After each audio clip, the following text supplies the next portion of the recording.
Get ready for 2 hours of hard-hitting football talk, straight from their jocks about the jocks. It's Football on the Know with Jim and Joe. What they say, it's not the X's and the O's, it's the Jimmies and the Joes. All right, what's going on, everybody? Welcome to another episode of Football on the Know Show. I'm Jim McPhee, and right there is Mr. Joe DeCapita. What's going on, know-it-alls? Welcome back for another edition of Football on the Know Show. And I got to tell you, this is going to be exciting because we are going to unveil our two early division predictions for the AFC and NFC East. And we're going to get into a couple of training camp notes that just popped up today, and maybe some other news. And then whatever else you guys want to talk about. Where the hell you guys want to talk about? Whatever, man. You know what I mean? So that's what the show's all about, is interaction. We'd love for you to chime in the comments, questions, comments, opinions, whatever it may be. And if you haven't done so already, do us a huge favor. Head over to YouTube for us. Hit that subscribe button. And while you're there, just hit the thumbs up. It does help us. Goes a long way. Any reaction or comment, YouTube picks up and it will flag other people that like football talk. So appreciate it. And let's get into this thing, Jim. Yeah, absolutely. Yeah, Joe. I mean, we've talked about these guys all around throughout the summer, and now preseason officially. We had the Hall of Fame game last week, but officially preseason now is starting for the rest of the teams. We're going to see some action, 3 games tomorrow night. And some more over the weekend. So there's definitely some storylines to talk about that, I guess, in a little bit, but we're going to kind of do a way too early, bold predictions here before we get started and before any kind of major injuries happen, even since from the here on out until the beginning of the season. So, Joe, let's talk about the AFC East first. Let's get it right off the bat here. AFC East, excuse me. Yeah. What's that? It's my kind of conference. You're kind of you love the AFC. Yep. So far it's been dominated by the Bills. Again, they look like they're poised to do it again this season, but the Patriots had a big turnover again. Mike Vrabel there now. They've had some great additions. We've talked about that throughout the season through summer, like I said. Trying to change culture there to get back to winning ways. I know Patriots fans haven't seen them lose like this in such a long time. And in the last couple seasons haven't been so good for them. So they're looking to try and turn it back around and bring back some old former Patriots faces as well as Josh McDaniels too on top of this one, Joe. And then also the Dolphins. The Dolphins have been that fast, speedy cheetah type of thing that, Tyreek Hill kind of resembles there, but the defense again has been kind of struggling here. And then Tua with his concussions up and down, he's the one that steers the ship throughout the whole thing. There's turmoil within the organization right now. And then also you got the Jets, who've kind of been the laughing stock of the division for a while too. Seemed like they had some chances to get better, when they had Robert Saleh. Now they've got Aaron Glenn there looking to change the atmosphere, the winning ways, get back to it. Defensive minded coach as well. Aaron Rodgers out now too. So a whole different look on this team. So it's exciting to talk about this division. I've got it all set up, Joe. Let's talk about the Buffalo Bills here. Okay. So Buffalo Bills, they're kind of pretty much the same Buffalo Bills. Like, we talked about it at length, like you just mentioned earlier in the offseason, where they're still lacking in a playmaking type of receiver. It's still not there. I understand they drafted Keon Coleman, but I just don't think the guy is being utilized correctly just yet. I envisioned him coming out of Florida State, going into the slot and being a slot demon for a team, and they still continue to put him on the outside where he has. And I get it. This is only his second year in the league. But still, I don't think he is that guy that can take the roof off or take the roof off the top of the defense. And it showed his rookie year. Hopefully, they have some different plays in mind to utilize with him, even though it seems like it's going to be pretty much uniform like last year. They got him on the outside. And then we all know the Bills have a solid defense, especially when they're all on the same page. Much healthier this season, and they're going to get back to business. Bottom line, so I expect the Bills get right back on track this season, and competing for the playoff pole position when it comes time.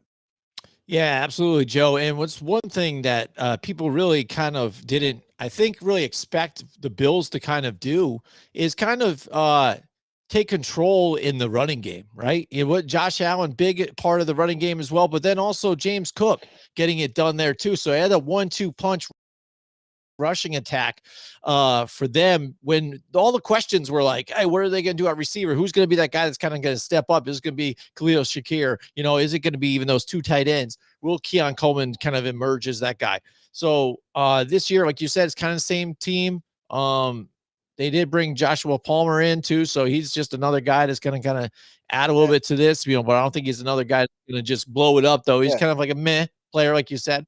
So I think they're poised again to kind of be the best team in this division so far, too as well. So Yeah, Josh Allen again, the MVP. So I mean, it's all in his hands. Just they got to get it done. You've late long playoff runs, but then you run into the Kansas City Chiefs, and last year I think was the year you had to beat them. The Chiefs were vulnerable and they couldn't get it done. And when it came down to the bottom line and the pressure was on, they had the last drive. Joe, when you talk about teams that are great, or quarterbacks even too, they want the ball last to make that last game-winning drive and get your team further on and move to. It was to move the Super Bowl, and they couldn't get it done.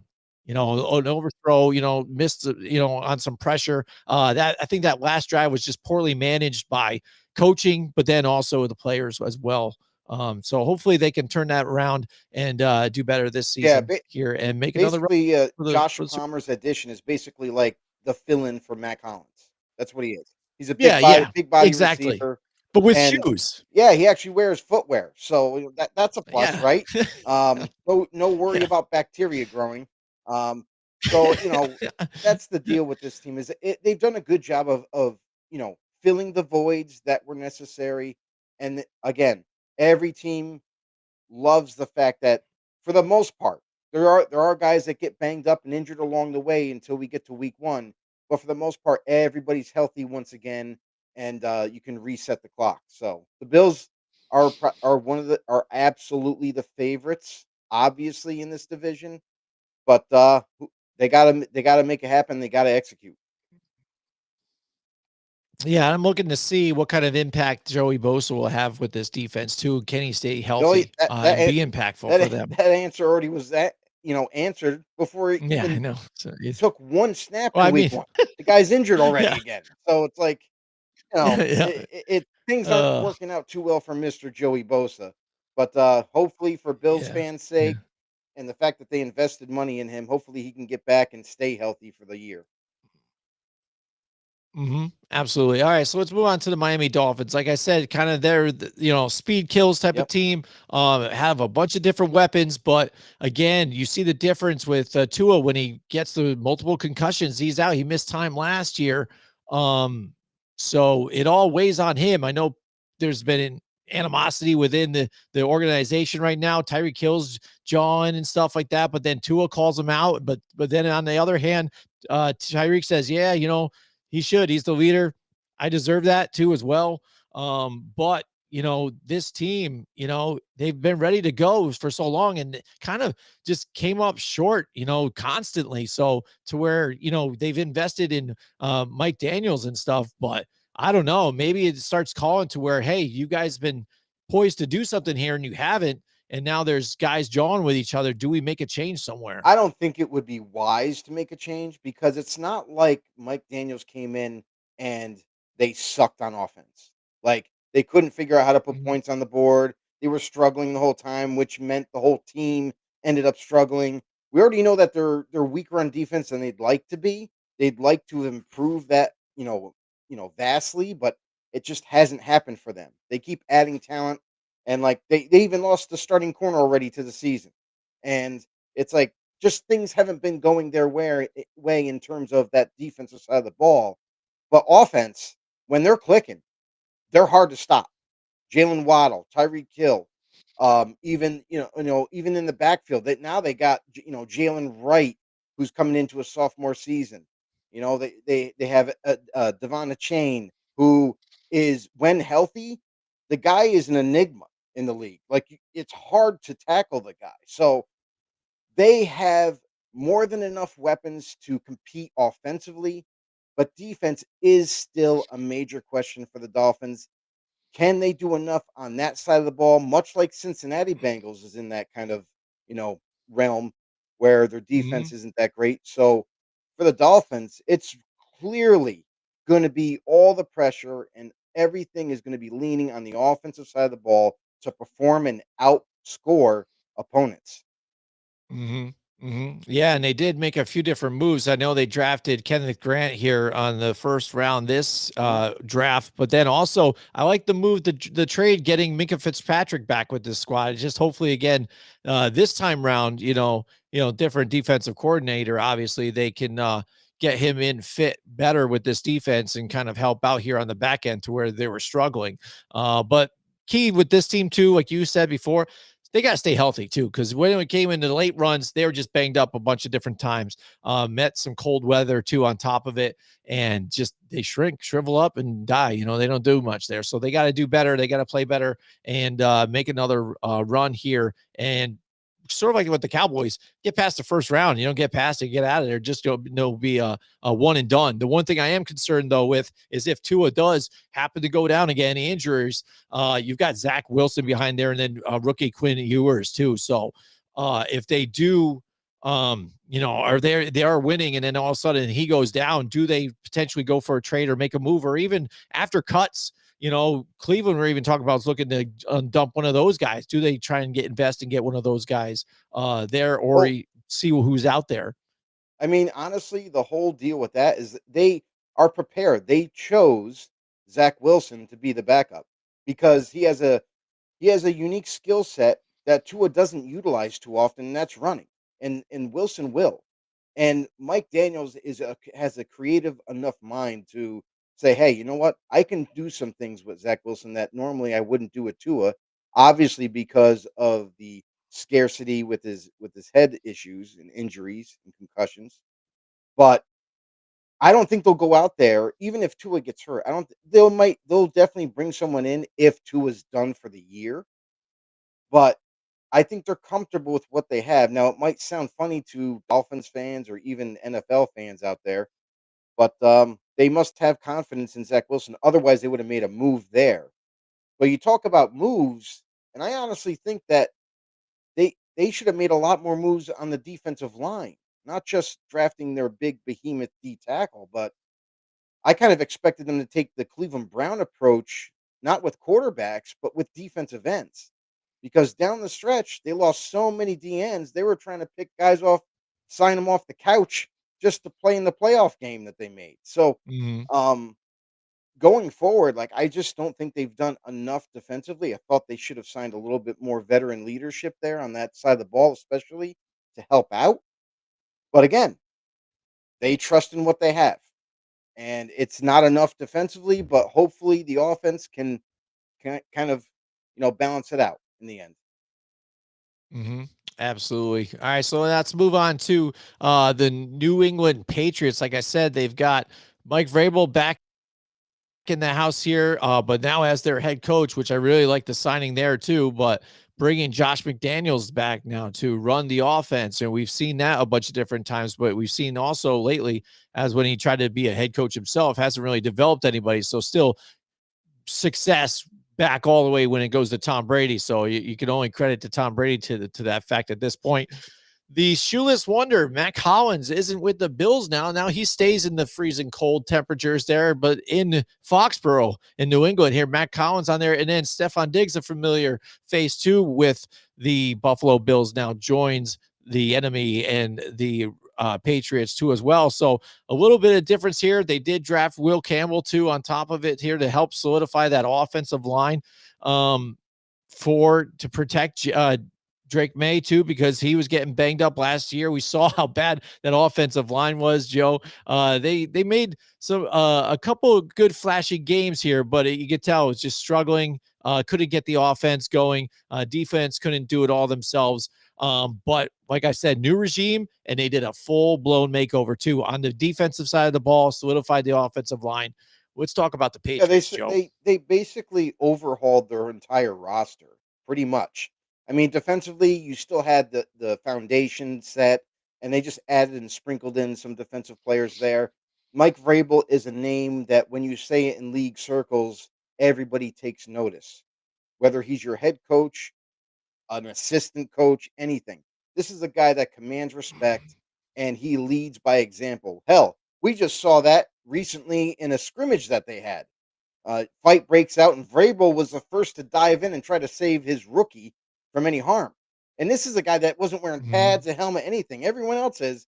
This guy went nose diving first to break everything up to help his guys. And it automatically wins the team over when they see that from a coach, a guy who's willing to do whatever it takes to support his players and be right behind their back. So for Vrabel, this is huge. This is an opportunity to completely turn this Patriots team around, maybe sooner than people anticipated.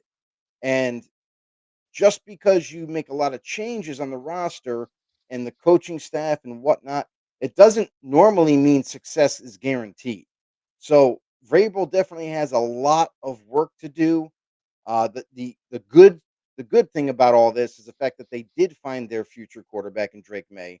We've seen enough evidence from him, even though it's limited, but we've seen enough that the guy can run if need be, which is something that the Patriots fans are not, you know, used to having a Used quarterback that to. can run, Mhm. and the fact that this guy can make all the throws and is smart. So it's gonna be interesting to see in Drake May's 2nd year with improvements in front of him in terms of protection and the weapons around him, just how fast they can gain traction this year and maybe surprise some people. Yeah, absolutely, Joe. I think I like the turnaround here again. I love the addition of Harold Landry too. On top of it, Robert Spillane too. Again, who was a cornerstone of your Raiders defense, last year. So I mean, that's a great pickup and an add too. So I'm excited to see what this Patriots team does here for once. Now that Tom Brady and Bill Belichick aren't there just dominating the league anymore, I can look at them with fresh eyes now and be like, hey, let's check these guys out. Plus. I'm a fan of Drake May too as well, so I want him to succeed. All right, so next, let's get to the bottom basement here, New York Way to Jets. bring it in, Jim. Well, it was Jeez. funny too, I guess. Well, I was thinking about it the other day. When I'm sitting there going through this and looking at and studying and look at these teams, and I'm like looking at baseball too, and you're hearing about what's going on with the Yankees doing stuff, and then you get the Mets. I'm like, you know, LA has had a lot more success, I think, with teams lately than the New York teams. You know what I mean? It's like you talk about big city markets and all this other stuff, and I'm tired of seeing like those other bigger cities have better teams than our teams, and especially Boston with all that stuff too. It's time for New York to make a comeback, man, because I don't think I could do this anymore. Well, I mean, But New anyways, York is a big market. LA is a big market. It's more yes. about how the teams are developed. And you think about like New York teams, like you brought up, Knicks, Yankees, Mets, the Islanders, the Rangers, like for hockey, like all these New York teams. And it's like the success was 80s, 90s for the most part. The Knicks were Mhm. recently like in the playoff hunt, in the final hunt, and came up short. But I would have to agree, like the West Coast LA teams have had more success. Mhm. Rams are, one of Mhm. the kind of like in the last decade have won a Super Bowl football wise, and their Mhm. baseball teams seem to be always in the hunt, and Yeah. basketball always there. So I would have to agree. Mhm. But Yeah, yeah. But it's time as for a far as change. the Jets go, um, much has changed there too, much like the Patriots.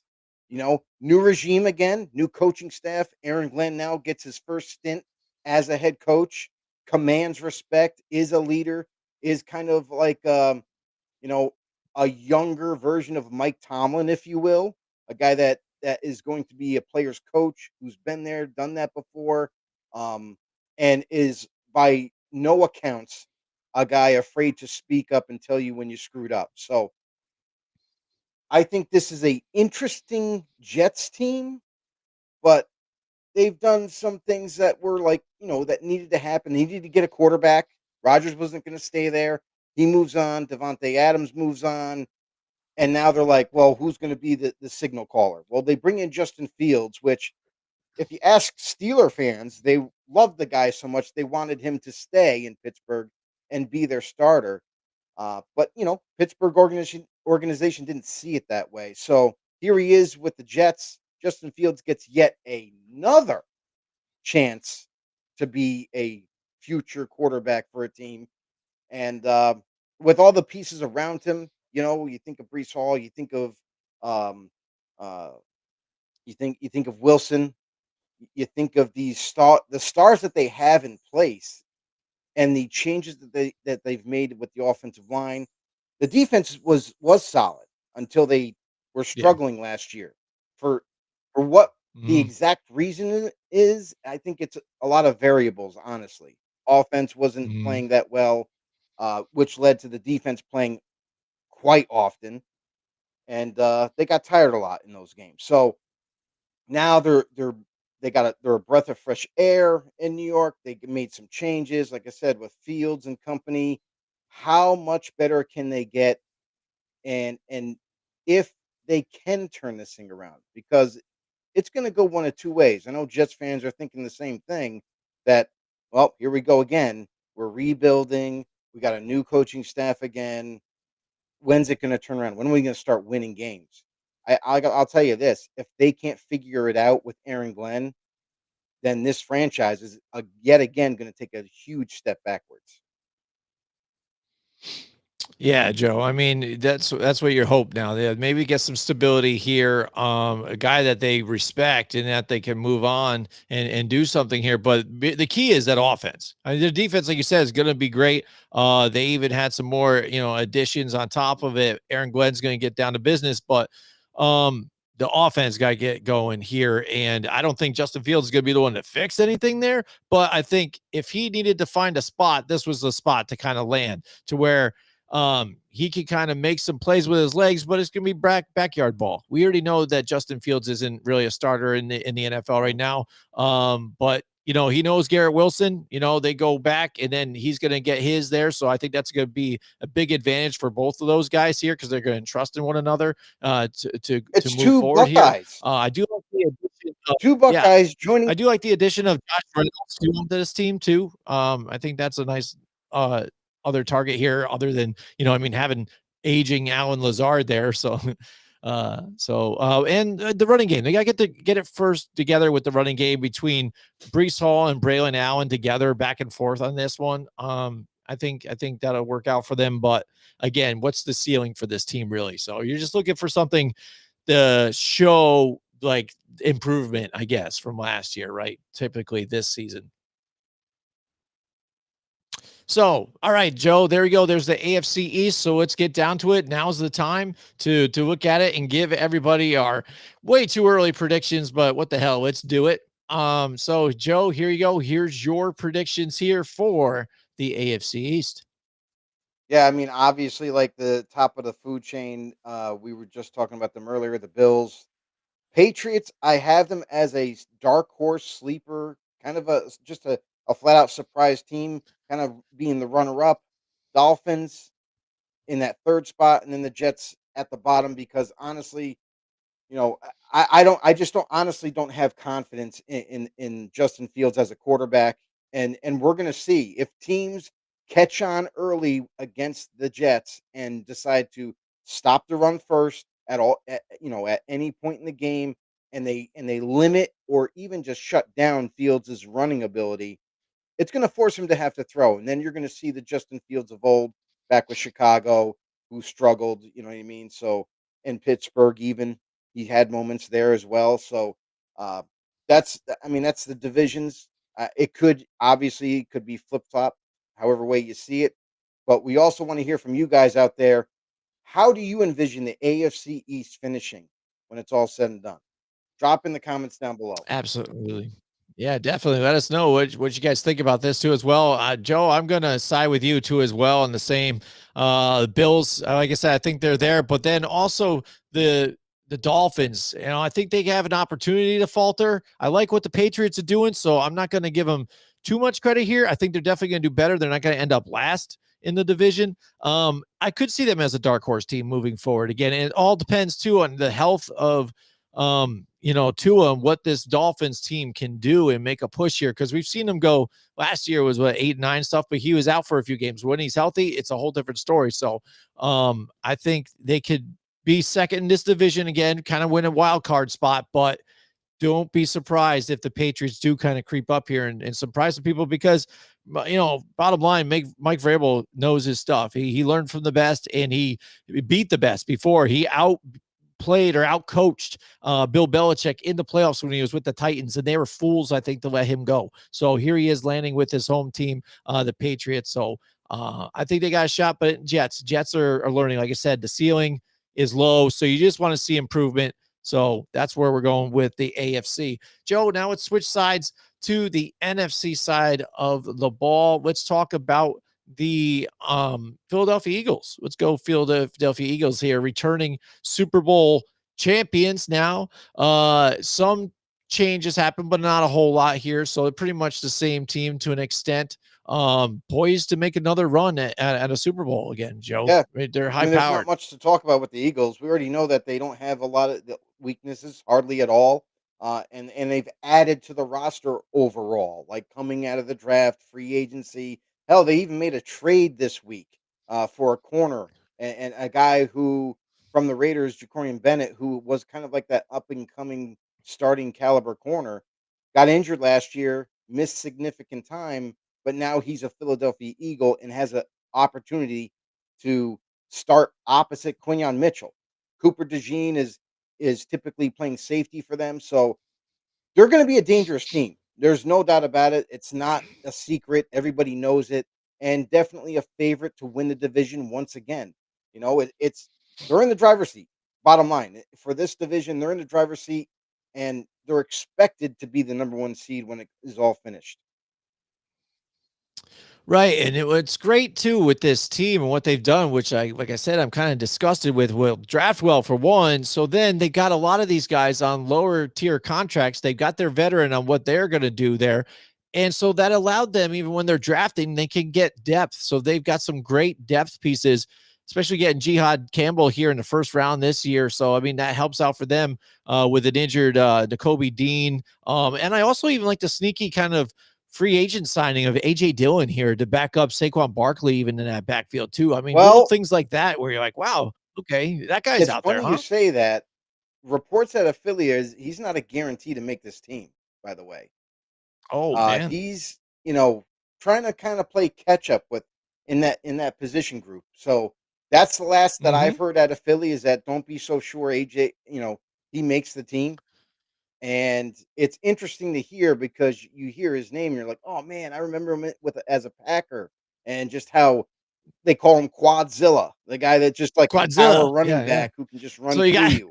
combined between him and Saquon with their quads. Oh my Right. goodness. That's like how can you fit the quads in the door in the For all locker the room, Joe? quadomaniacs out there. Widen, yeah, widen the doorways, right? To fit the quads Yeah, in. so I mean, it's interesting, and Philly is definitely a favorite team to repeat and go back to the Super Bowl. So by all means, like you can try to nitpick and find a weakness, but really they're one of the more complete teams in the league.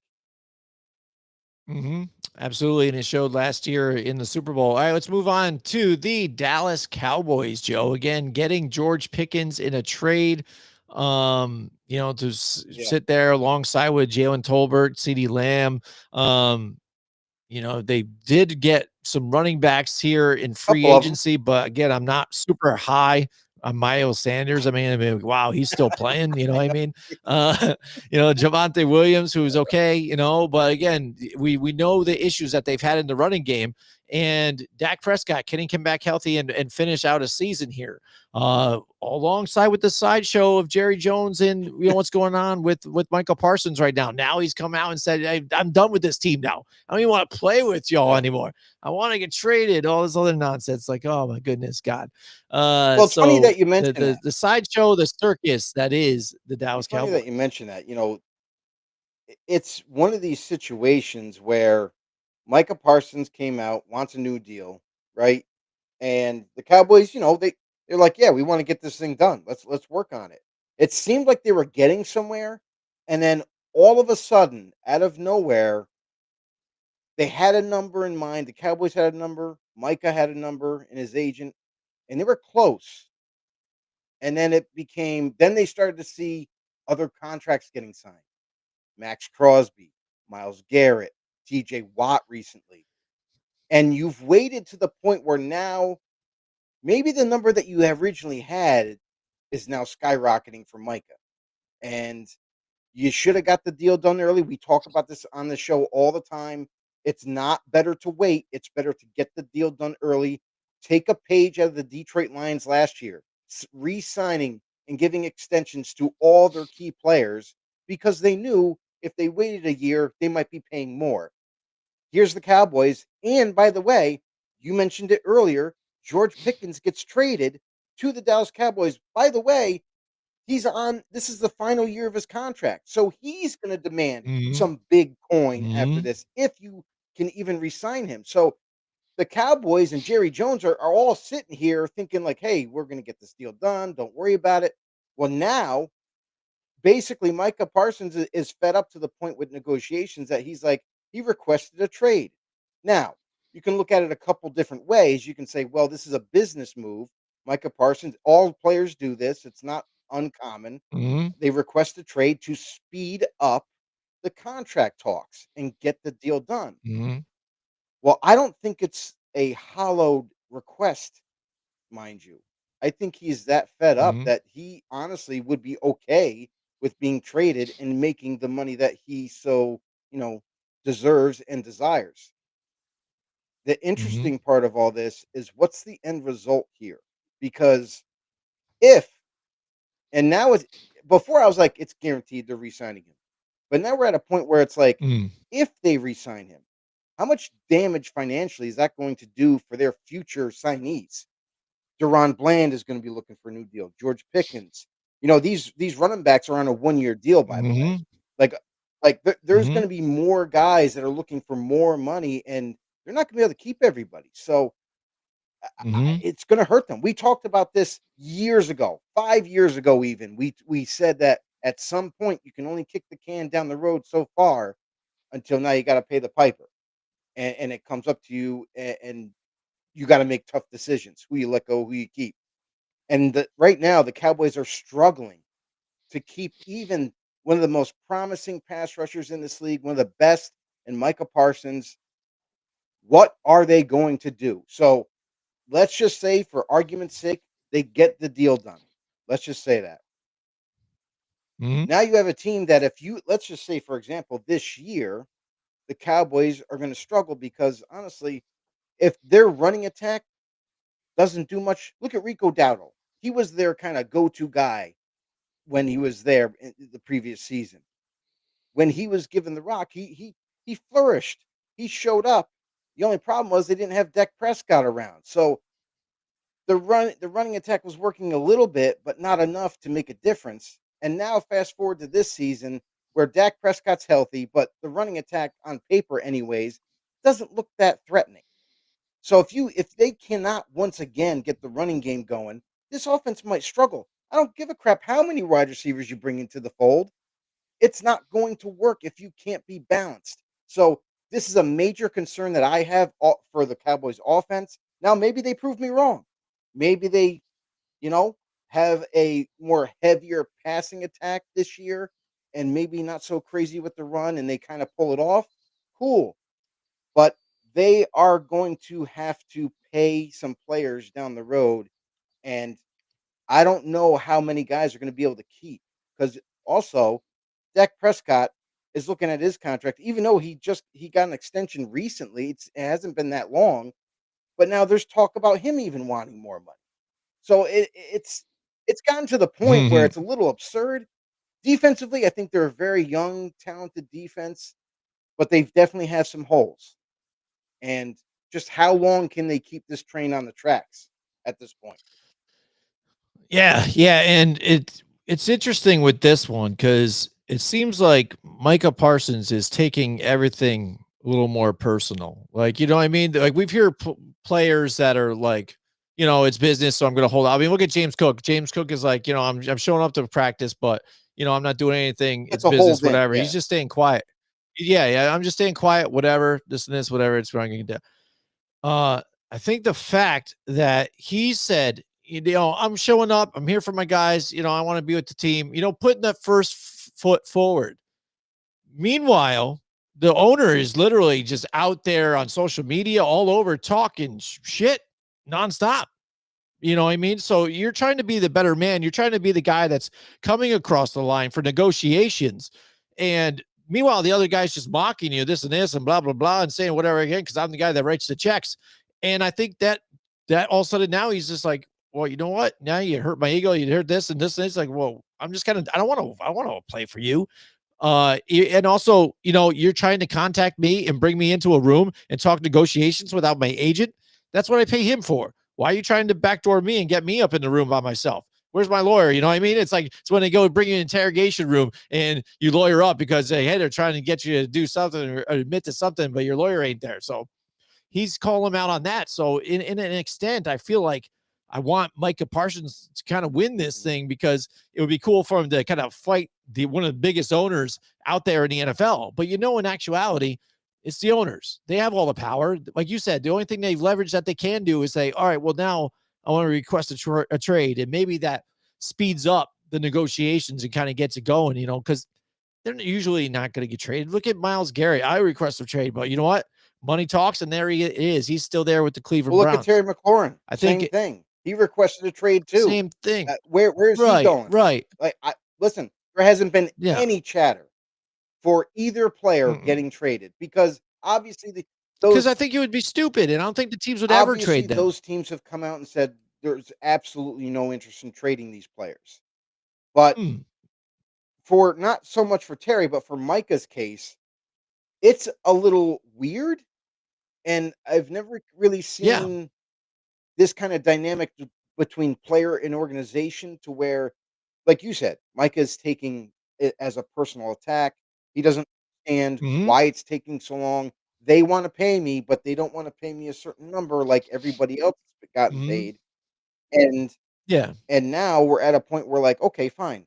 I'll request a trade. On top of that, I'll start talking about teams I'm interested in going to. There's about 7 teams in the NFL currently that could handle getting Micah Parsons the money that he's looking for and pull off a trade. And then on the other hand, Jerry Jones he doesn't even exude confidence at this point. This is a man, a legendary owner that has been interviewed numerous times, obviously, about this. And they all ask him the same question. Do you envision a contract getting done before week 1? And this dude, who is a savvy businessman, a hard time negotiator, gives the same answer to everybody. And basically just says, I don't think so. I don't think we're going to get a deal done before week 1. That is shocking. And if both sides are that hard nosed and dug into the sand and neither one wants to budge, this might go beyond week 1.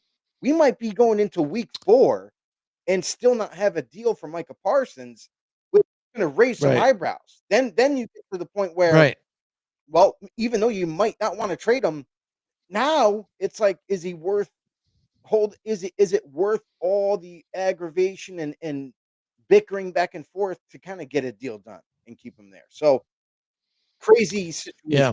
Well, that's what I mean. It looks like Jerry Jones, again, with a guy that you kind of want to be your cornerstone in your defense. You want to keep him there. You want to make him happy. Right. He's calling his bluff on the whole thing.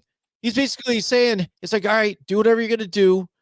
Once you start losing enough money, you're going to show up. You're going to be here. You're on contract to play with us this year. And next year, I can, I can franchise tag you or something or whatever. You know what I'm saying?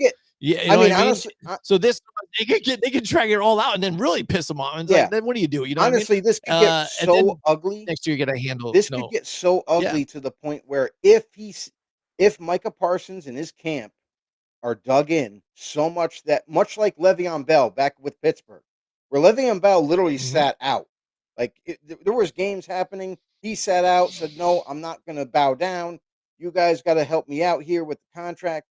if this gets back to like kind of like that level, and Micah Parsons is a very big name, and he digs into the sand and just basically says, "Nope, I'm not signing the deal unless it's somewhat close to what we want here."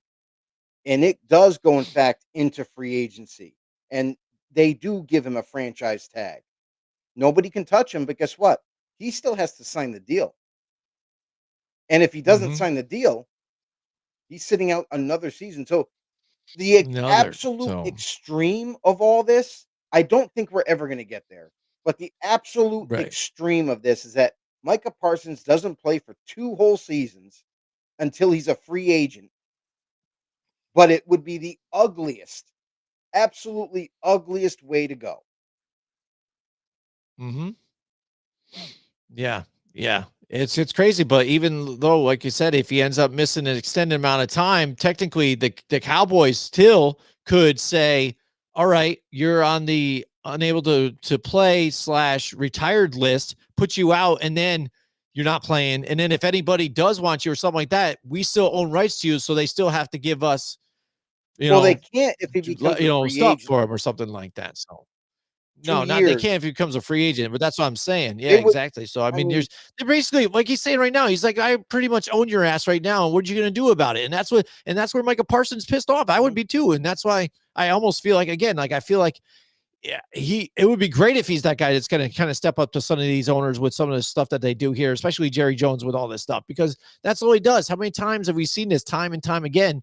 When you got Michael Irvin out there screaming his head off like crazy, pay the guy, what for a 10-year deal? Like, yo, chill, bro, on a 10-year deal. But you got to settle, man. right, Michael Irvin, man, yeah. it seems like he's still out there doing lines, man, getting high, and getting crazy. But I wouldn't say to that extent, but dude, you got to take care of your You have to. guys. And like you said, if Dak Prescott is being vocal about their here, wants something else done, he's not helping out too. Stand up. Where are you being a leader? Where are you out here stepping up? Where are you saying, all right, well, I'll even take a deal, it's rework my deals so make room if we have to or whatever, because I need to get these together. He ain't Right. doing that. And that's the thing. And that's what's funny with this team is because right now they're going to be in cap issues and they have injuries everywhere. They're already injured in a bunch of different Oh, spots. yeah. So I I mean, mean, listen, this team could be in we're talking about shambles again. DeMarvian Overshown still injured. Mhm. Travion Diggs still injured. Their number one corner, basically. Tyler Guyton, a tackle, a left tackle for them, Yeah. in his sophomore year. He's injured, and he's going to be missing some crazy significant time. So this is a team that's coming into the season injury riddled, on top of all these accusations between Parsons and the Cowboys, and is a deal ever going to get done? And so, crazy situation. Jerry Jones usually handles craziness pretty well, but again, we're gonna have to wait and see how this all unravels in the very end as we get closer to the end of training camp. But it's made the Cowboys kind of one of the most entertaining teams to kind of keep an eye on this offseason for sure. Mhm.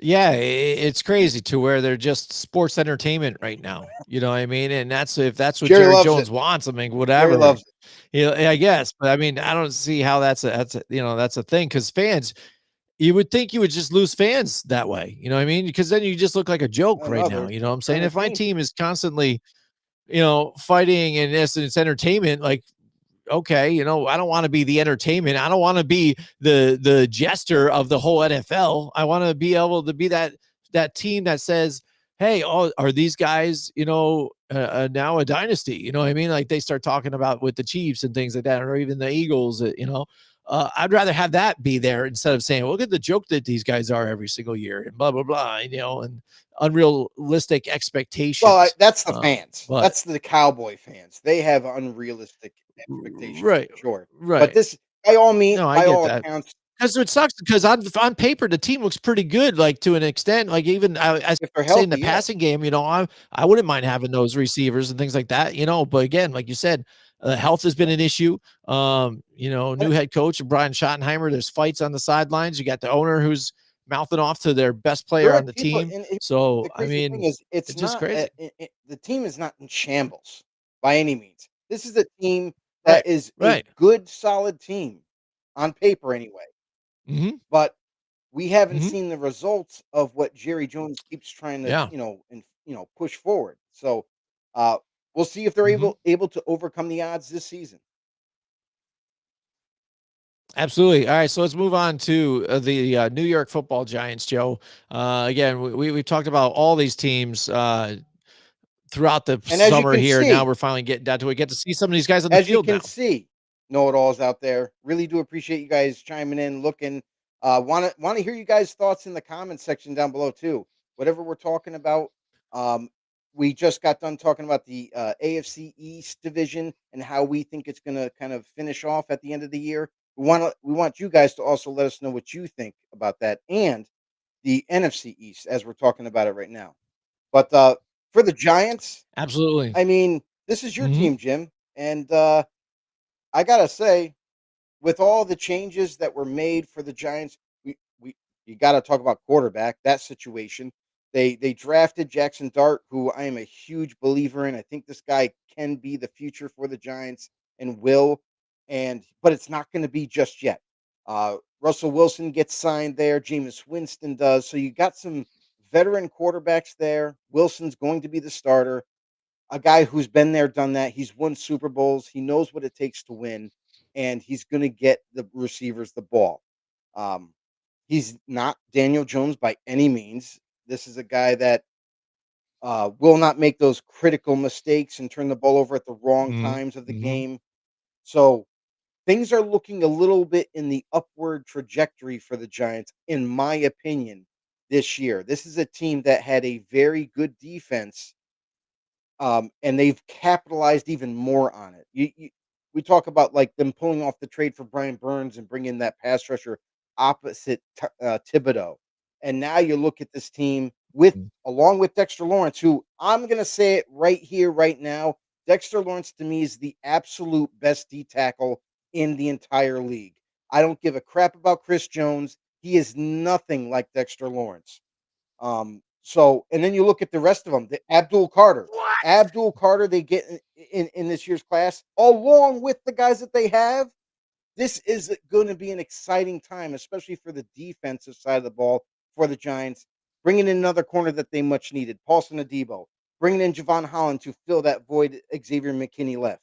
Like, this is a team that defensively can compete with anybody.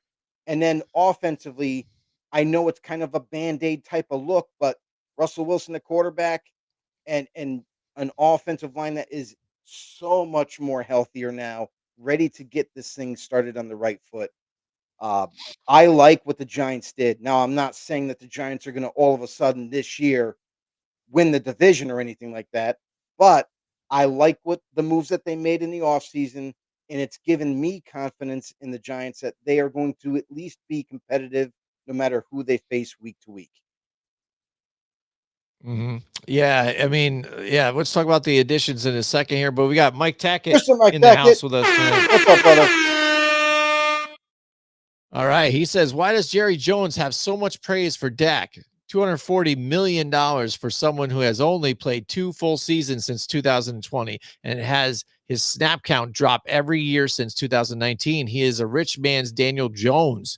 Good for Parsons for wanting a better deal. I wouldn't say he's a rich man's Daniel Jones, He's a but really good quarterback when healthy, and yeah. that's the point I Hmm. think Mike is trying to make here, is the fact that he's not always on the field and he's missing significant time, Yeah. which derails your season. Hmm. If anybody loses their starting quarterback, no matter how good or bad they are, your season's done. It's over. Like, pack your bags, and we're going on a Hawaii vacation pretty soon because our season's cooked. So I mean, I get what he's saying, but like Dak Prescott, when healthy, though, he's one of the best. He's top 10, easy top 10 quarterback when healthy. But the problem Hmm. is that injury factor. He's often injured. He's missing a lot of time. And will it happen again? It's more likely than not this year. Unfortunately for Cowboys fans, that's the reality. And if Dak Prescott can put together a full season of being healthy this year, it's going to, really help this team kind of stay together and push forward. But again, you paid like Mike Tackett just said, $240 million you paid this quarterback. You totally Mhm. had the confidence in and a guy that could lead your team, could get you to the playoffs, and he's just not around enough. Yeah, absolutely, Joe. I mean, the guy that's got you where you had to, and when you had the opportunities, you should have been able to capitalize. Because you know what, this division is a hell of a lot better now, Oh yeah, especially with the emergence of Jaden Daniels. Jaden Yeah, Daniels and yeah. the Commanders right now. On top of it, with the Eagles and what they're doing, Giants just got Giants better. hopefully getting better. You know what I mean? So Giants just got better. yeah, so I mean, that's what I'm saying. And now, hopefully, Dak Prescott healthy for them. He looks in phenomenal shape, Yeah. by the way, too. So he's been Yep. working hard to try and get it. But again, like you said, really consistent, good quarterback early on, but the last couple seasons just injury prone to where we saw more Cooper Rush than we saw Dak Prescott, it Yeah. seemed. And it seemed like Cooper Rush was doing pretty well for them. He was okay. So I thought it was kind of interesting that they decided to move on from him as a True. backup, instead of just keeping him locked in because he already knows the offense and whatever, just in case for that backup factor, just, in case Dak does go down again. But I get it again. Hey, you overpaid for him, and it sucks for the Cowboys, but that's what they did, and that's what they're bringing up, and that's partially why they're in this situation. I think why they're kind of playing it the way they are with Diggs and Parsons, but it's the wrong way to do it here, especially with Parsons, a guy who's your whole defense Yeah. just about. You know what I mean? If you're not talking about corners doing some stuff that besides Real that, quick, but when he's not in there, they're 2-3, I think. So I mean, he's a big before factor. we move on from the Cowboys, it's interesting to me, Dak Prescott, and the fact that the Cowboys have not yet. Now they got Joe Milton in a trade, by the way, this offseason. So Yeah. they gave up on Trey Lance. He's where do you go? Chargers. He went to the Chargers. So he's out of Mhm. there. Now Joe Milton is the next project at quarterback. The Cowboys have not found their future guy beyond Dak Prescott, especially with a guy that's often injured as he is. Now they're putting their eggs in their basket with Joe Milton getting that trade. And mind you, Joe Milton is a talent for sure. But I'm sorry, coming out of the draft, I've seen enough him in college. He is not a guy that can make every throw. He's got a cannon for an arm. He's mobile and he's got the size. It's exciting to watch on the football field. But this is a guy that I Mhm. don't envision ever being a franchise quarterback, and he was a long shot as a project guy. They get him, and to me, they still don't have an answer beyond Dak. So they keep avoiding, like much like the Giants and the Cowboys avoiding adding offensive linemen in the draft early on. It's the same kind of premise for the Cowboys in the quarterback room. They haven't even brought in like a second round pick quarterback or and try to work with them or try to find that next guy because we're getting to a point where Dak Prescott might just get injured so much that the Cowboys give up on him. And you don't have an answer beyond that. Mhm. So again, we talk about kicking the can down the road. That's all I'm saying. It's like it seems like Yeah. their development of the roster is just not on point. Mhm. Mhm. Uh, Back to the Giants now. One thing again, like you said, I'm not worried about the No, defense. Defense still going to no, do what they're going to no. do. Good. I Good think the job. addition of Russell Wilson, I think, Yes. was great too because you're looking at Yes. consistency, like you said. Not going to do explosive things, but I think he's got the weapons around him that can fit what he does.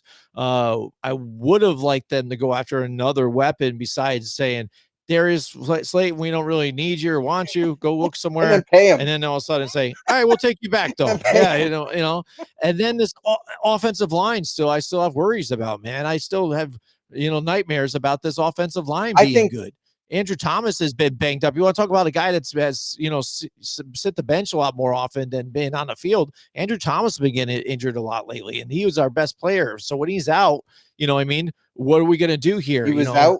Fill in Yeah. James Hudson, right He now. was out So, I last mean, year, yeah, so, and he's still yep, working his way yep. back now. So, But if mhm, he gets mhm. healthy, I got no concerns at all with that O-line. No, exactly. If he could stay healthy, I mean, that'd be great. At least so you have him. And then hopefully by then these other positions can work out the kinks here, especially even at right tackle. We saw now we don't have Evan Neal anymore, so we don't have to watch a revolving door over there, at least, that I know. But we'll see, a turnstile, so that's the one thing to watch. Will Russell Wilson be able to perform with some of that pressure there? But if you remember back in Seattle, he was getting sacked like 50 times a season too. So it's nothing old hat to him. It's just that he's not as mobile as he used to be. He can still move out and still get out and play action and stuff.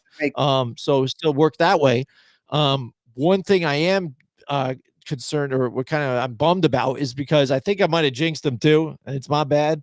But I was just talking to some guys about Cam Scatterboot, and I'm like, look at this guy. This guy is just running like a beast mode, and he might be that scary, just come out of the nowhere guy for this team, what I mean, and be that running back, that's like maybe offensive rookie of the year, kind of do something the way he's been doing things. But and then he gets injured. Yeah, so that's a little extreme for him to be rookie of the year, because you got to be a starter. Yeah. No, I get that. Be the actual I get it. guy. I get it. For Cam Scatterboot, he was my favorite running back coming out, and I love the guy. I think he's going to do great things in this league. The only problem is you're going to have to try to take away carries from Tyron Tracy, who's already proven himself, and he's going to be a two-way type of back, for the Giants. And it's going to be critical for him. Obviously, short yardage downs and red zone, like he'll be involved in that when he gets healthy. But I do like Cam Scatterboot. But I want to say this one other thing. It's kind of like a little bit of a hot take, is that Russell Wilson has never thrown to a better wide receiver, in my opinion, than Malik Neighbors. And we're talking Tyler Lockett, we're talking DK Metcalf, we're talking George Pickens, all receivers he's thrown to.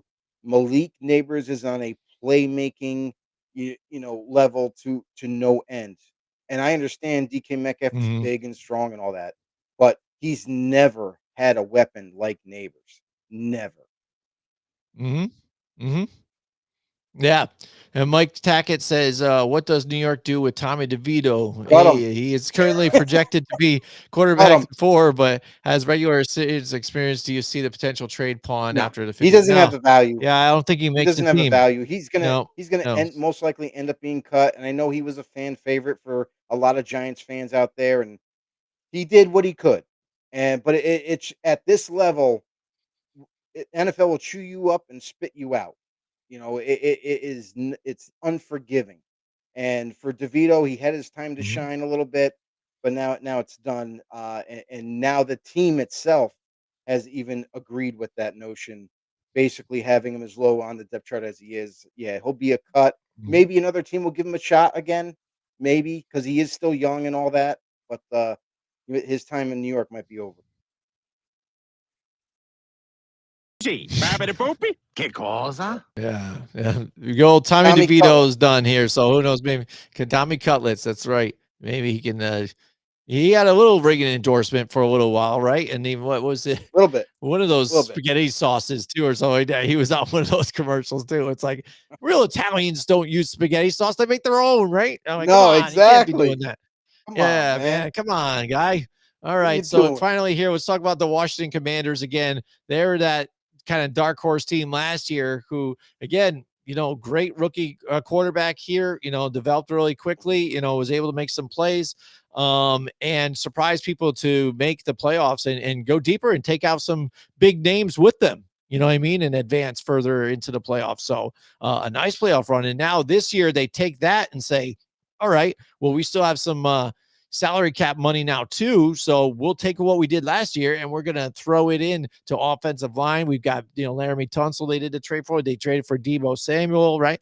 And then you got Terry McLaurin still too, which they're working out their deal, but getting more pieces on defense on top of it. So now they're kind of making a play. And also, you got Von Miller. He's like, hey, I tried to latch on to the Bills to get one more Super Bowl.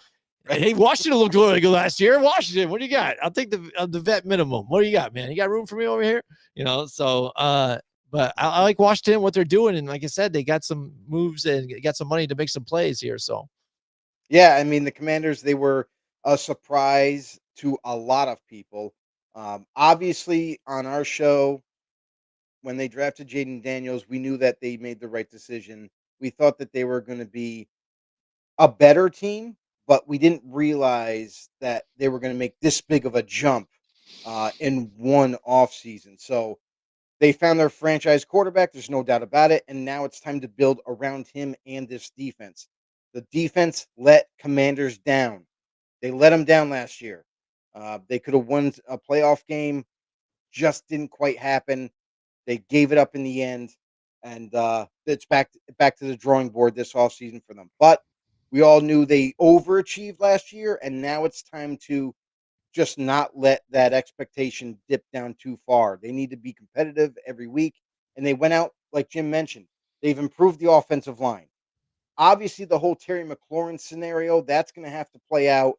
I fully expect them getting the deal done, unlike the whole thing with Cowboys and Micah, which is a little bit more rockier. But and Jaden Daniels himself said that, Terry deserves a raise. He deserves the Mhm. money. This is the Mhm. one of the most consistent wide receivers since being Yeah. drafted Mhm. in the league. This is a Mhm. guy who's went over 1,000 yards minus his rookie year.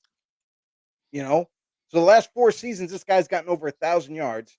He's got double-digit touchdowns through the wazoo, and with different quarterbacks.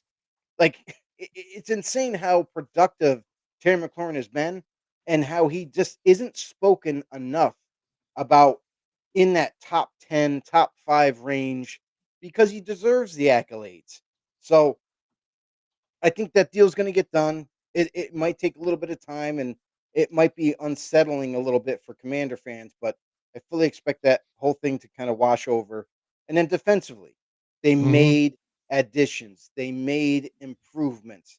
You mentioned Von Miller's name, one of the biggest names from the addition. Eddie Goldman, who come over from former Raven, and a guy who's gonna rotate at D tackle. Dietrich Wise from the Patriots. They drafted Trey Amos, who I think is going to start day one, is going to be a shutdown corner. Maybe not his rookie year, but in the short term, I think sophomore year, like no doubt about it, Trey Mhm. Amos. We're going to be talking about his name in the near future. Marshall Lattimore, is that guy going to stay healthy? That's the Mhm. biggest question mark I think on defense. Is this guy consistently gets injured? We complain about Dak Prescott. This guy's kind of fits the bill for corners, where he's just not staying healthy. Now he's talented still, but man, dude, you got it. You got to help a team out. So maybe this is the year he stays healthy. But they got some nice young players on defense. They got some veterans, and this is a team that should take yet another step this year in terms of competition. Yeah, and like you said about Terry McLaurin, I mean, another guy. We just saw Andre Johnson make the Hall of Fame, and he's a guy that can kind of speak for the same type of thing, be such a great player, and have so many different quarterbacks. Um, there's been 14 different quarterbacks in Terry McLaurin's NFL career, Yeah, catching at least that's one crazy. pass. Yeah, at That's least insane. catching one pass from at least 12 of them. I have the list here too. Listen to the names though too, because there's Yeah. nobody that's gonna all of a sudden blow you up. Like you pick out the best name out of these guys. All right, Case Right. Keenum, Dwayne Mhm. Haskins, Colt McCoy, Alex Smith, Kyle Allen, Taylor Heineke, Garrett Gilbert, Ryan Fitzpatrick, Carson Wentz, Sam Howell, Logan Thomas, even when he was tight end, even so would play quarterback on occasion. Jarrett Stidham, Marcus Mariota, Jacoby Brissett, and now Jaden Daniels. So Yep. 14 different guys throwing him the Yeah. ball. And Jaden Daniels right now is the best out of all of them so far that we've seen. And then maybe what? Fitzmagic, Alex Smith, next ones.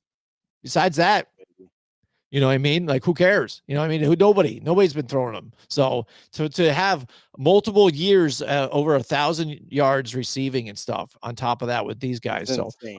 yeah, absolutely. All right. Insane stuff. Yep. Yeah. So Mike Tackett, he's on YouTube now, and he says, "Will Trump All right. threatening the new stadium site be enough for ownership to change the name back to the Redskins?" So it's interesting, this whole thing that's kind of been behind closed curtains, this whole disagreement on the name and how Washington should change it back to the Redskins. Hell, there's a petition that's been going around for Oh the yeah. past year with the Native American family had the chief the whole point of that logo was that the chief's picture from this family, this tribe, that was in honor of him. And for a lot of people out there that weren't, privy to it, they didn't realize that. They thought it was racist. They call them Redskins, this, that, and the other thing. But it was in honor of him, and they want it back. And they're not the only ones. There's plenty of people that have signed this petition. It's been online. It's been handed around to be signed, and they're closing in on 1,000,000 signatures. Like it's not even. It's a laughing stock for the NFL to kind of take the stance that they did and say, "Oh no, like, we need to change that name. That's ridiculous." Um, but yeah, you got push from Trump. You got a push from the fans of Washington. You got a push from the Chiefs family to change it back to the Redskins. With the original logo and all that. So Mhm. I think with all the pressure that's happening, I think eventually it's going to be urged into that direction. I don't know if it's going to be enough to kind of get Adam Peters and in the Washington Commanders to kind of make that decision and change it back or not. But I do like the fact that people are realizing that it wasn't a racist thing and it was in honor of a tribe and a chief that used to live, and it was more of a historical thing and a tradition. So please bring it back. Yeah, it's tough because again, a lot of you know, I would have never done it. And again, you know that too. Is that, but some of these people and they say backlash it or they see some of that in pressure, so they feel like they have to make a difference or a Yeah. change and fall and fold under pressure to do all that.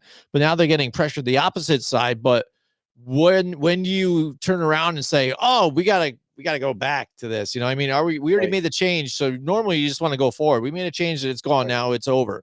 That's fine. That was our legacy then. Maybe we just move forward now. Why go back even? We get that. We understand that, but we're going forward. And I think that's what they're gonna do. I don't think they're gonna go back That's and sad. bounce back and forth because again, That's sad. because then it just brings back more people to say, no, no, no, no, and you're gonna get pushed back. And it's so stupid because it's something that should never even really go down. You know what I mean? No. When that whole era of that sort of thing started to go down, they were nitpicking on every little thing, right? They talk about you're Everything. making money off of the Everything. likeness of this person and blah blah Yeah. blah and this and this. Yeah. Every I'm like, little thing. okay, but now you just took this person out of the limelight or existence that people now would never even know. You know what I Right. mean? You Right. talk about say even just something smaller like Uncle Ben's rice, right? Yeah. Uncle Yeah. Ben, at least as far as I knew, it was this black dude that's on the rice or whatever. Maybe he made rice or grew it or whatever. It's an interesting story, and if Mhm. that's the dude it started, he built something, got bought out by a bigger company and distributed. And you see that Shark Mhm. Tank all the time. You know what I mean? Amazing. And there you go. And he had his likeness on there. Now it's the rice. It's not even it's Uncle Ben's is this whatever rice company or this company blah blah blah. But Mhm. nobody cares about that. Nobody cares about this company. Or they just know it is that now. Okay, generic brand. Yeah, that's cool. You know what I mean? That doesn't draw you. That doesn't draw attention to somebody who did it, their accomplishment, nothing. So the whole thing I think is nonsense. I don't think they're going to change it back though. I think once they move forward, they're going to go Mhm. forward. Um, but the whole thing that kind of lingers with this thing is the fact, and people still bring it up, is that the Chiefs are still able to be the Chiefs and still throughout the stadium do the tomahawk chop and all this other stuff that people still find offensive or whatever and stuff, or what it might be. So they're still allowed to do it, but then other people aren't. So, but whatever. So Mike Tackett also said what Jaden Daniels is the only quarterback to start back-to-back seasons. I think recently is that what he said, Mhm. something like Yeah. that. Back to back years since Kirk Since Cousins. Kirk Cousins, yeah. So there you go. So they're looking for some stability there finally and see the difference. And what's Well, funny they with got it. Washington, right?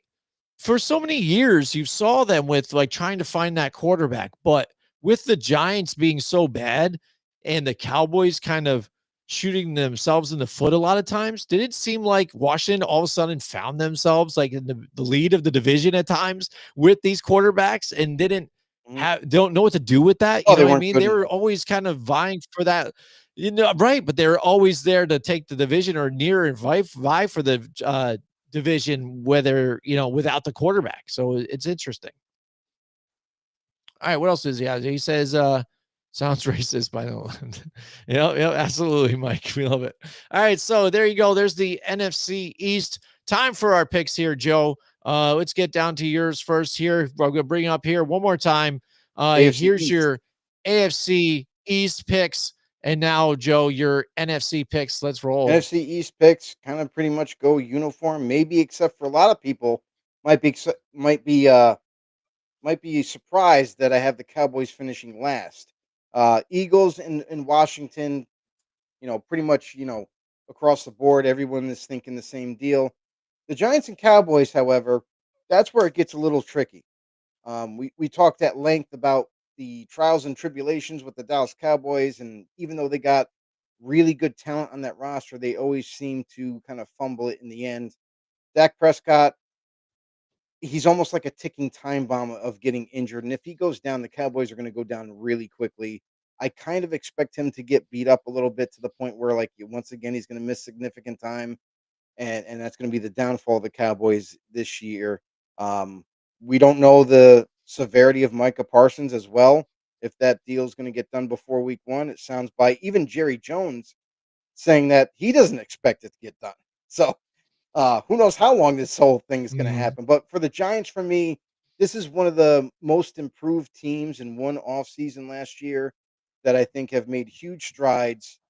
Defensively, they're going to be even better than they were before, and they're going to be tough to deal with.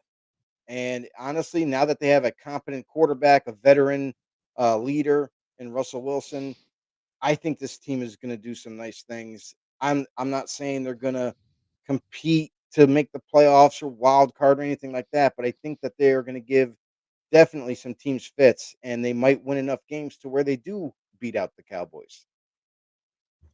Mhm, mhm.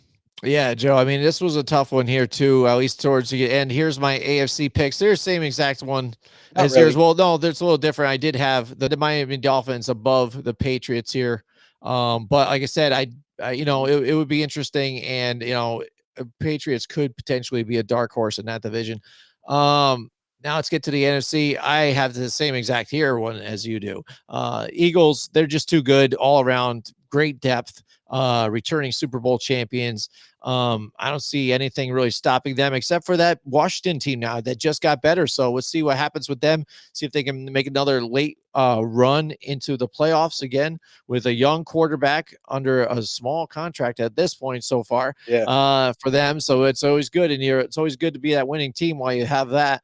And the Giants again, I think it's going to be tight with them and the Cowboys. I see the Cowboys just faltering again just because just think they're going to get just banged up too much. It's not that they're not good. I think their running game is not going to be very good. Their defense is going to struggle at times, I think, still. And I think injuries are just going to plague them. That's all. So I think Okay. they're going to end up being at the bottom here. And there's going to be some heads rolling here for Heads the are gonna roll. Cowboys and Jerry Joe. Heads going to roll. Yippee-ki-yay, yeah, yeah.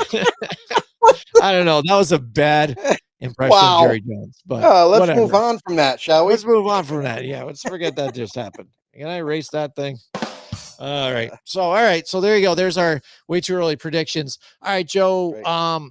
Around this time of the year too, the Madden ratings come out, right? And a lot of people They like this do. segment when we do this. So They do every year. everybody complains, but so far, the ratings have gotten out, and I haven't heard so many people complain so much, which I think is kind of funny because I think this is probably the worst year for ratings ever. As I'm looking at them and things like that, and some of the guys that Not a they have, surprise. where they have rated and stuff. But guys that have fallen in and out of graces with Madden, the people who create the game and stuff like that, who Yeah. do ever do the statistics for it, right? So Before let's we get down. What's Before we up? get into it, real quick, Mike Tackett just chimed in, said, good news for LSU quarterback Garrett Nussmeier. He didn't tear his ACL and should be ready by week one.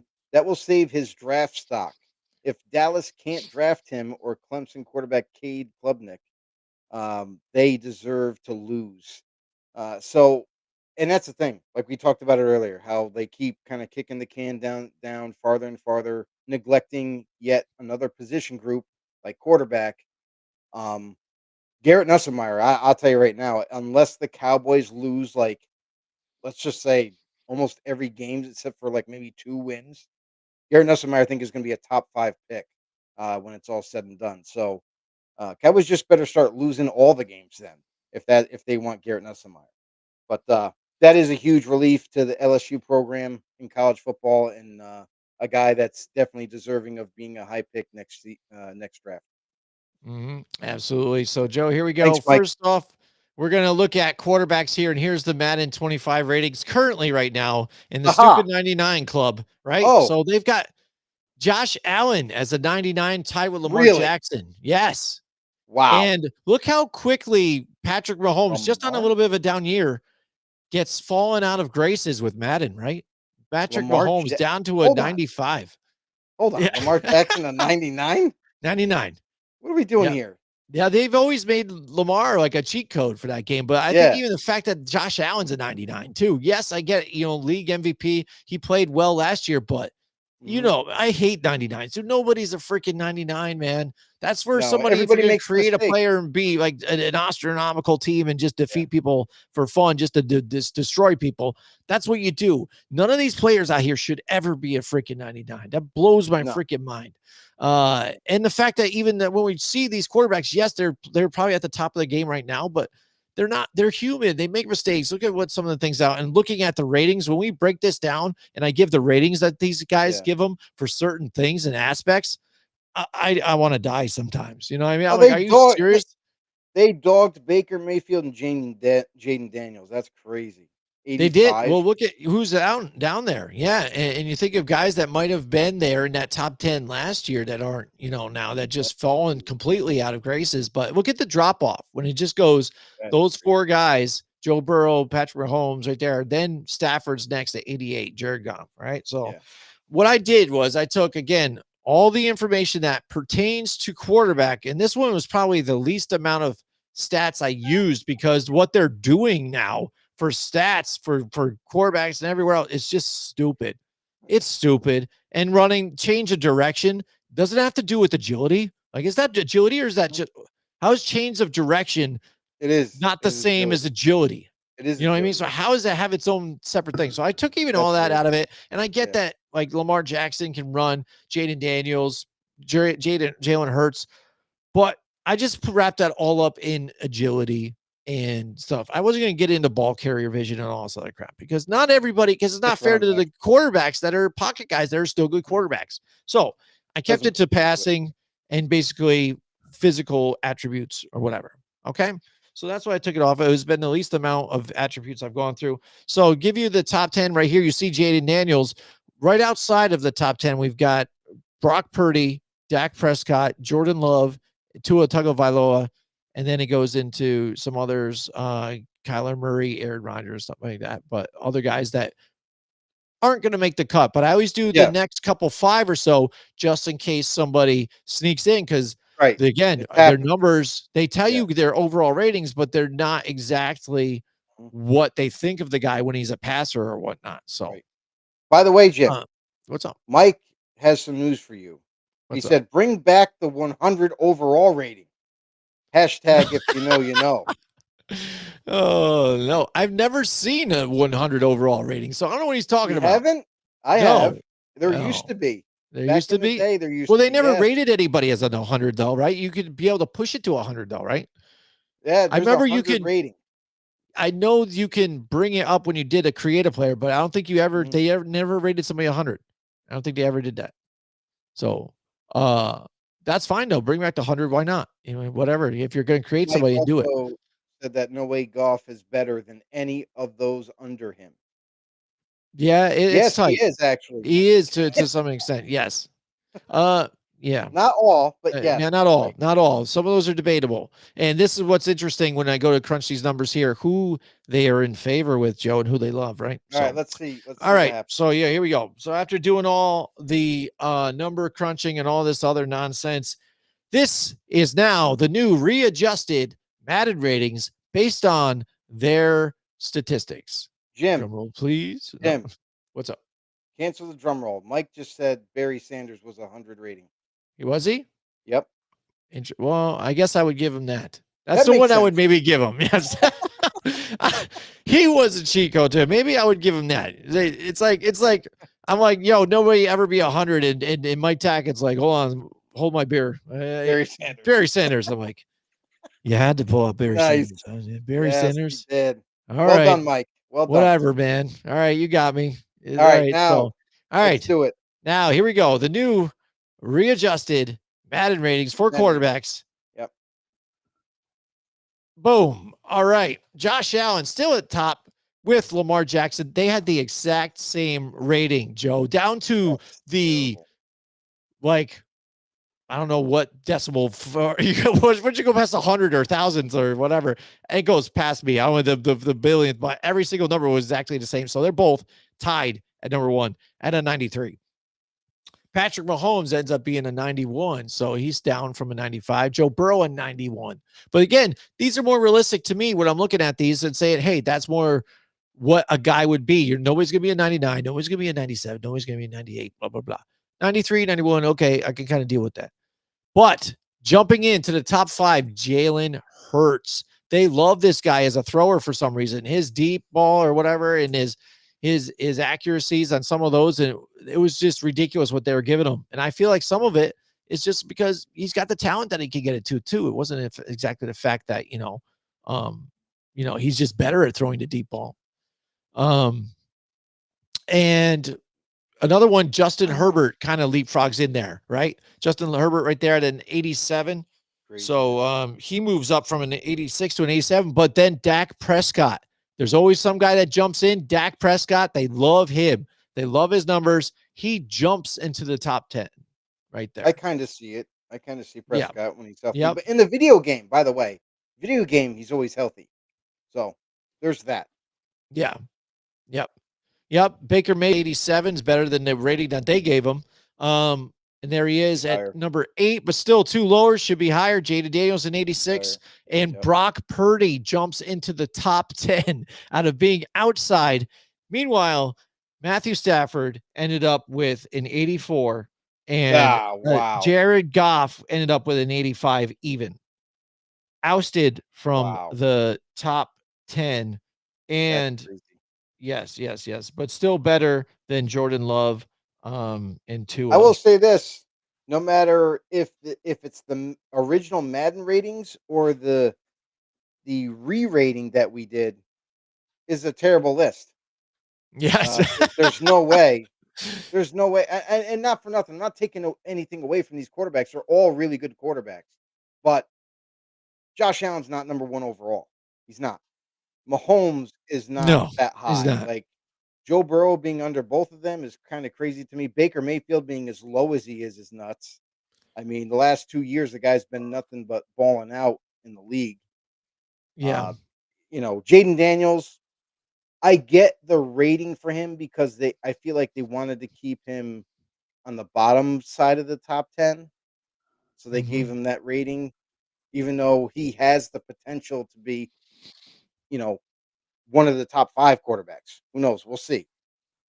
His sophomore year, we're going to have to take a look at that. Stafford, I'm a little disappointed that he fell out of the top 10 with our re-ratings. Definitely a gifted quarterback, and he's been like that for years. Hurts, I'm shocked of him moving up like he did. Herbert, is kind of a head scratcher to me, even being in the top 10 at all.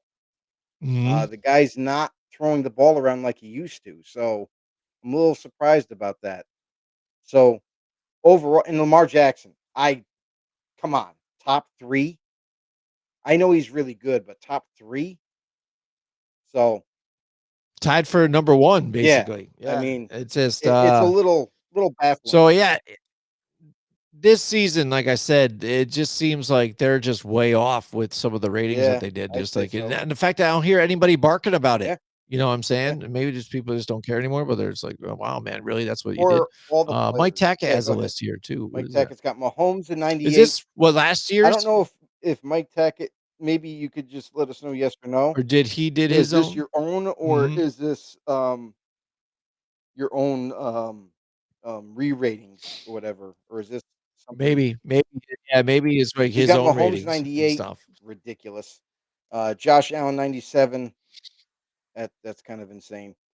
Lamar Jackson 97. That's ridiculous. Joe Burrow 96. Come on, Mike. Mike Burrow needs to be higher. What? He needs to be above all those guys. Jalen Hurts on 96 to me is ludicrous to be that high. You got Justin Herbert, too much. I think the problem with Herbert for a lot of people, a lot of people view Herbert as um, before Jim Harbaugh. They're thinking about the Herbert that was throwing the ball around a lot more, that was getting a lot of accolades because of how good of a quarterback he was. Now he's not the same guy anymore with Harbaugh's offense. So I think it's a stigma that everybody has about him. Stafford 93, okay. Jaden Daniels 91, Mayfield 89, Goff 89. These are his Madden Mhm. re-ratings for 26 as well, as he said. All right. Yeah, yeah. I At least they're kind of even closer to an extent. I mean, I could almost live with some of that. You know what I mean? I except for some of where he put them. Like Jalen Hurts is not a 96. I'm sorry, but no. he's not. You know what I mean? And again, so same thing with Herbert. I think I've had head scratchers about him a few different times. I wouldn't put Jaden Daniels up in the top right there, just either, just because yes, he had a good year, and maybe you have to kind of play into that when Yeah, you he's do only Madden ratings, so he it can be it's good in the predicated game, on last year, but he's right? a So it's always rookie, but predicated on the yeah, year before, yeah. and he's had 1 year. He was a rookie. So we'll see what he does in his sophomore year to really kind of get a good indication of just how good of a quarterback he is. Now that team defenses Right. have, more film on him and can game plan better for him. Mhm. But no, I mean, I'd say I'm okay with Daniels being, you know, was it 7th? Or no, 8th, 8th, right? Yeah. Yeah, 8th. Yeah. So Yep. I'm okay with that. Like him being on the bottom of the top 10, I'm okay with. But I think Mayfield has been done a disservice, to be honest. Mhm. Uh, Mhm. last Mhm. last 2 years, this guy's Agreed. been killing it. Top 3, top 5 statistically, and then the guy, though, just the way he leads his team and never gives up, never goes down without a fight. I love Baker Mayfield. So Right. And, what do you think it is that why Joe Burrow gets dogged so much? I just recently too, I know it's a mm. terrible take because it's Chris Canty's Great. take, We're gonna listen to but Chris Canty. yeah, yeah, dude. I appreciate that you played for the Giants, but you also played for the Cowboys too, so you got that against you. But your Yeah. takes are terrible. And again, why is it that we get upset when people would say something when with Jalen Hurts? Hey, look at the talent he's got around him, blah blah blah. And you're like, no, he's still good, blah blah blah. And you still got talent. Why all of a sudden the hate for Joe Burrow, right? Why all of a sudden is it that he gets dogged on ratings? He gets dogged on, maybe being, one of the top 5 quarterbacks. What are these people kind of see? Like, all of a sudden, is it just because, oh, well, he's got, T. Higgins, he's got Jamar Chase, and he got blah, blah, blah, this. Yeah. Okay. But he's still got to get the ball there. He's still got to place it there. Yes, he's Right. gotten injured here and there, but Making still, the when he's decisions. out there, he's Yeah. good. Yeah. He Real is good. one of the best. That's Yes. what I'm saying. It's like Yes. still he gets knocked. Oh, then they Mhm. go to again. Well, what has he won lately? Yeah, haven't got out of this. He had to do. I'm like, we're playing this now again. All right, you Jim. like this guy because he wins. Oh, last time I checked, the winning attribute was a team thing. You know what I'm Yeah. saying? So Jim. That's it. That's what are part you of it, doing? Jim. That's part of it. People have a stigma about, well, he's not a winner, which that I hate the term. I absolutely hate it. It doesn't Oh, he's a elevate the winner team. or Are you whatever. serious? Doesn't matter. It's a team thing. When you win, the whole team, no matter what the position group, you all helped win the game. And then when it comes to Pro Bowls and MVPs and all that kind of thing, well, he hasn't won, the MVP came up short. It's like you guys basically screwed him. Like, dude, last year led the entire league in yards and touchdown passes and was seen as an MVP candidate, but never really was kind of like in the final run. His name was brought up, but he wasn't like Mhm. seriously considered an MVP guy. They gave it to Lamar Jackson. I get the reason why, because Lamar Jackson had one of the best seasons. But this dude just keeps getting dogged left and right, even though he's outperforming the majority of the league, if not everybody. And I think it's also goes along with with besides the fact of the awards, the individual awards and everything that's given out, also it's a stigma of the team. It's like Joe Burrow had one of the best seasons in his career last year. And for some reason, because they just couldn't get it done and make the playoffs or push deep into the playoffs, that he just kind of gets discarded because that's what it is. It's they're looking at it from a standpoint like, well, he didn't make it to the championship game. He didn't make it to the Super Bowl. He didn't make it deep into the playoffs. He didn't win playoff games. Like I really think that it's a combination of both. The fact that he didn't get any individual awards or anything like that, wasn't you know, the big time guy that, was hyped up all year. Even though like Hmm. people talk about him all the time, it's like they don't give him his fair due. They don't give the Hmm. guy, what he deserves. So it's weird. It's weird. And Right. and and honestly, the other part of it is it's a popularity thing. Everybody Yeah. loves Yeah. Lamar Jackson. Everybody No, loves I get that. these Right. flash But that's and what I mean. flair. And that's why I'm kind of like even paralyzed, putting him and Jalen Hurts together, right? Because Jalen Hurts, the big thing was, is he his top 5 quarterback? And then people are like, some are obviously yes, but others are No. no. And again, when you put it in perspective, the the the Eagles were 29th in passing yards and Mhm. 32nd in attempts for passing, even too. That's the one thing that the quarterback Right, 'cause they does ran. do. Yeah. You know what I mean? That's the one thing the quarterback can control, Mhm. and they were near the bottom. Meanwhile, Joe Burrow and the offense for the Bengals, first in touchdowns in passing, first in yardage, first or second in attempts. Yes, Mike. Yes, I agree. Let's go on the Joe Burrow train, everybody. Yes, yeah, absolutely. The Joe Burrow train, and the Eagles only put up over 30 points twice last year, Mhm. right? The Bengals did it 1, 2, 3, 4, 5, 6, 7 times, 8 times, 8 Mhm. times, 37, 38, 40 points. Mhm. Not all of those were wins.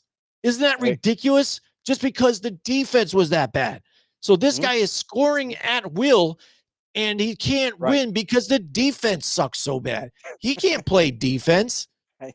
You know what I'm saying? Or else then he's got to be the MVP because this guy's out there throwing balls and then all of a sudden he's playing defense on top of it. But this is what I'm saying. So that's what you do. You go and get your knock on the fact that, oh, they didn't make the playoffs. He hasn't done this since this. He hasn't made it since the AFC championship game since blah, blah, blah, blah. Like, are you freaking kidding me right now? Look at how he Yeah. plays the position and who is his Right. colleagues are in that position. And it should Mhm. speak for itself. But some reason Joe Burrow gets dogged. I don't know. I'm sorry. So yeah, I Mike had to Packus rant. said, "Football on the nose, hottest take ever. Joe Burrow is the generation's Dan Marino." I said what I said. He's right. Yeah. He's right. Yes. This is a guy Yes. that could. Well, I will say this though: Joe Burrow's got a cannon compared to Dan Marino. Mhm. However, he is lights out accurate, just like Dan Marino. He's a guy that makes good decisions. He's a guy that executes well, and he's got a little bit more wheels than Dan Marino. I know that too. So, Right. I think. Listen, I said it before when we were doing our top 10 quarterbacks. I, in my opinion, I have Joe Burrow number one over everybody in this league currently, right now, as it stands, and I'm not moving from that claim. I really do believe Joe Burrow is that good, and he just keeps continuing to get. He gets some accolades, but he just doesn't really get what he deserves. You know, for what he did last year, I kind of expected him to win the MVP. But on the other hand, I also understand why Lamar Jackson got it No, this past season too.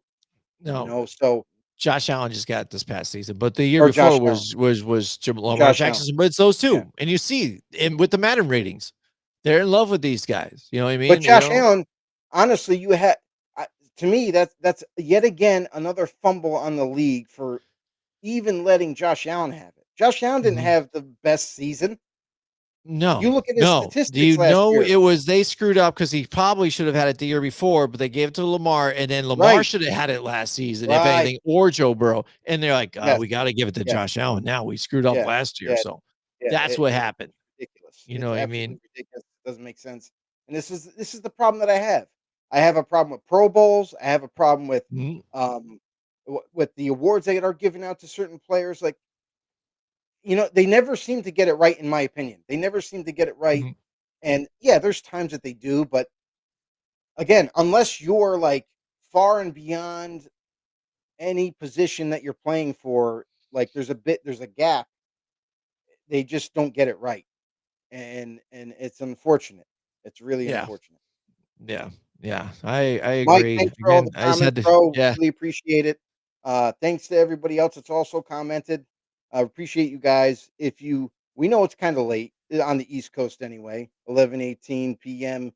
Really Mhm. do appreciate you guys sticking it out with us. I know we kind of started later than normal, but really appreciate it. If you're new to the show, if you're just tuning in, or if you're going to watch us in the future, please do us a huge favor to help us get more noticed, bring more light to some more know-it-alls out there for NFL talk by heading over to our YouTube section, hitting the subscribe button, hitting the thumbs up as well, and don't forget to share it to all your family and friends. All right. But yeah, Yeah, that's right, Joe. So yeah, next week we'll be back with more. We're gonna watch some of these preseason games, see what we think. I get to Uh, watch my Raiders yeah. tomorrow night. I Mm, get to see. By the way, all their starters are playing, mm, so it's something. This is what I used to love. I used to love training camp on how the starters would play no matter what. Now, obviously, it's probably one series and then they're pulled off, but they used to always play, mhm. and the amount of time they played per game would change, right, every week. So I'm kind of it's like old school thinking from Pete Carroll saying Mhm, everybody's playing. May only be a series or two, but everybody's playing, so it's going to be interesting. We got mhm. some training camp updates real quick. I only got a few of them here for everybody out there. Might as well just kind of sign off after this. But and this is a concern that me and you had, Jim, going into the season was Matt Stafford and his back. Rams' Matt Stafford reportedly got an epidural for his back injury.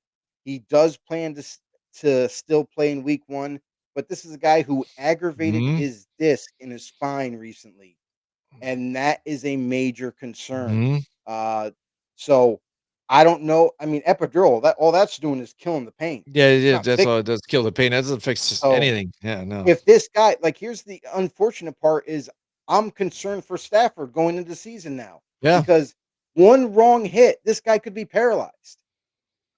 yeah. And that's a scary thought. So I don't know if they're doing the right thing, but we'll see. We'll have to monitor that. Yeah, things considered, he's really gotta consider alternatives, and then, lo and behold, then you've got Devontae Adams coming back to Jimmy G to where he played with the Oh, he's Raiders gonna hate him. together, and he said, Hate him. "I'm gonna kill myself." Yeah, You he's know what gonna I mean? demand yet listen, Oh my Devontae gosh. might demand another trade if that happens. Yeah, Um, yeah, and Minnesota dude, then Vikings what wide happens? receiver You know? Minnesota Vikings wide receiver Jordan Addison won't appeal Yes. his 3-game NFL suspension for violating the NFL's substance abuse policy. Winners He's going don't use to drugs. uphold. He's going to serve his 3-game suspension, but he'll be back and ready to go in week 4. Last but not least, NFL reportedly to allow smelling salts because in a previous report, Mm, it was all over the internet. NFL's not allow it. They're banning smelling salts. They're not going to be allowed anymore. Then recently, as of early this evening, another report came out to follow up on it and said, no, the NFL is going to allow smelling salts. The only difference is that it's banning or prohibiting teams from supplying it to players. mm, So players can go out and buy smelling salts and bring them to the games, but mm. the team just can't hand them out like candy, which Yeah, yeah, to me is kind of ridiculous because yeah, yeah. it's still going to be there. They're still going to use it. They're just protecting their image, I guess, to do an Yeah, extent. Say, "Hey, we're not supplying it. we're We healthy. don't care if you do it." on property or whatever. You know what I mean? It's like Right. it's Uh, like you know, it's like I'm not I'm not buying weed and give you new weed or whatever, but if you smoke it, oh that's fine. boy, I don't care. You smoke I right don't over know. here. It's If you bring it, insane. you know what I mean? I don't know. It's just That's it's it. stupid That's it stuff. to So finish off our show. yep. Jim, it was a pleasure, bud. It was nice to Yeah, see it was you. good. It was good I talking. didn't. I missed you this week because I didn't get to see you last night for the other show. Hmm. Um, and I thought you were missing, to be honest.